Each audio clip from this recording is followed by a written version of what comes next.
여러분 안녕하세요. 저는 민현필 목사라고 합니다. 현재 9년째 로고스 바이블을 사용 중인데요.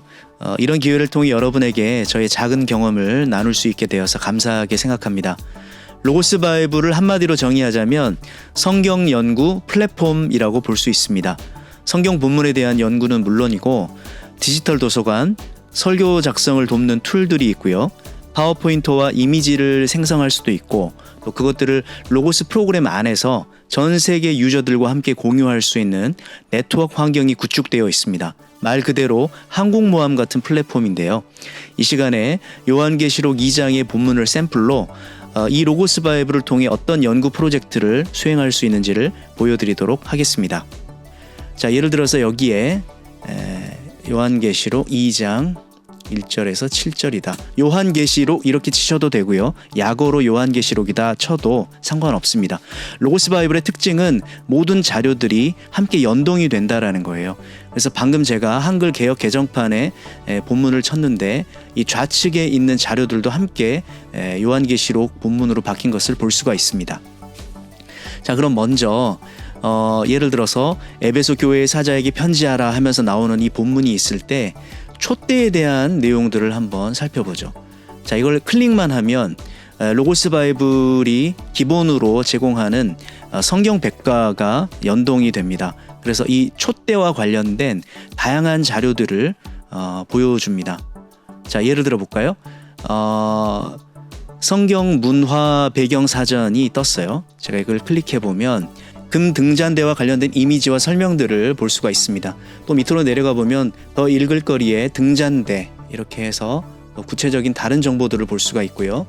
이 촛대와 관련된 성경 본문들을 열람한다거나 히브리어나 헬라어와 관련된 단어들을 검색할 수가 있고요. 또 이 촛대와 관련된 성경의 사건들을 볼 수가 있습니다.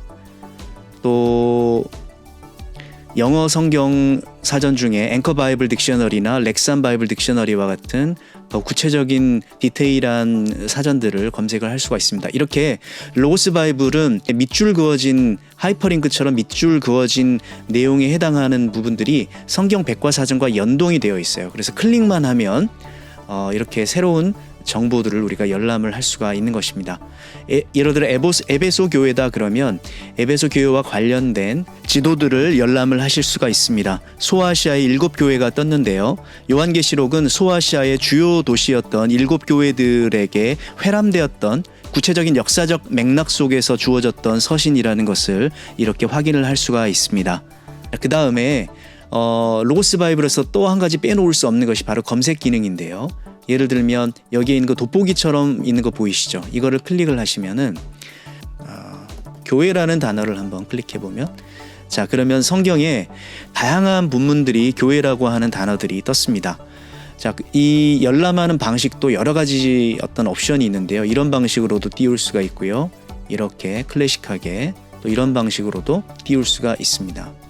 로고스 9에서 굉장히 또 중요한 새로운 어떤 장점 중에 하나가 바로 차트 기능입니다. 이 차트를 누르시면 이 교회라는 단어가 성경 전체에서 어느 정도의 빈도수로 사용되고 있는지를 파악을 할 수가 있어요. 자, 그리고 이것을 보여주는 방식도 여러 가지 옵션이 있습니다. 자, 예를 들면 이미지형을 클릭을 해보면 이렇게 또 위에 뭐 교회 모양으로 보여줄 수도 있고 십자가 모양으로 보여줄 수도 있죠.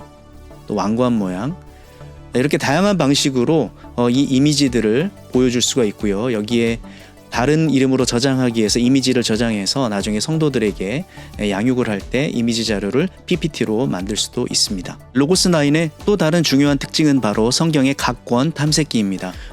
여러분이 지금 보시는 이 도표는 신약과 구약의 연관 관계를 보여주는 도표입니다. 신약이 구약을 직접 인용, 간접 인용, 암시 또는 반영을 하고 있는 연관 관계를 보여주는 도표인데요. 예를 들어 요한계시록의 경우에 이사야, 예레미야, 에스겔, 다니엘서와 같은 선지서의 영향이 매우 깊은 것을 알 수가 있습니다. 유다서의 경우에는 어떨까요? 이사야나 다니엘서의 영향관계가 깊은 것을 알 수가 있고요.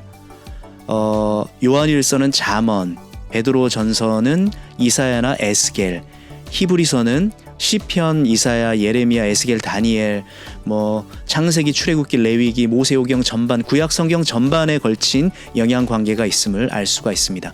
또 한 가지, 예를 들어 요한계시록에서 어떤 구약 성경들을 인용하고 있는지를 알아보고 싶다면 바로 클릭을 하시면 됩니다. 자, 그러면 이렇게 구약 성경의 다양한 구절들이 히브리서의 암시의 형태로 사상적인 신학적인 영향을 미치고 있음을 알 수가 있습니다. 여러분, 성경 연구에 있어서 가장 중요한 단계가 바로 히브리어나 헬라어와 같은 성경 원어에 대한 분석일 겁니다. 자, 예를 들어서 요한계시록 2장에 인내라고 하는 단어 휘포모네를 제가 중요한 어휘 카테고리에서 클릭해 보겠습니다. 로고스 바이블은 문법적인 형태에 따라서 이 휘포모네를 다양하게 분석을 해주고 있습니다. 예를 들어 인내를이라는 목적격으로 쓰인 경우를 보면 그 용내와 더불어서 이렇게 표현을 해주고요.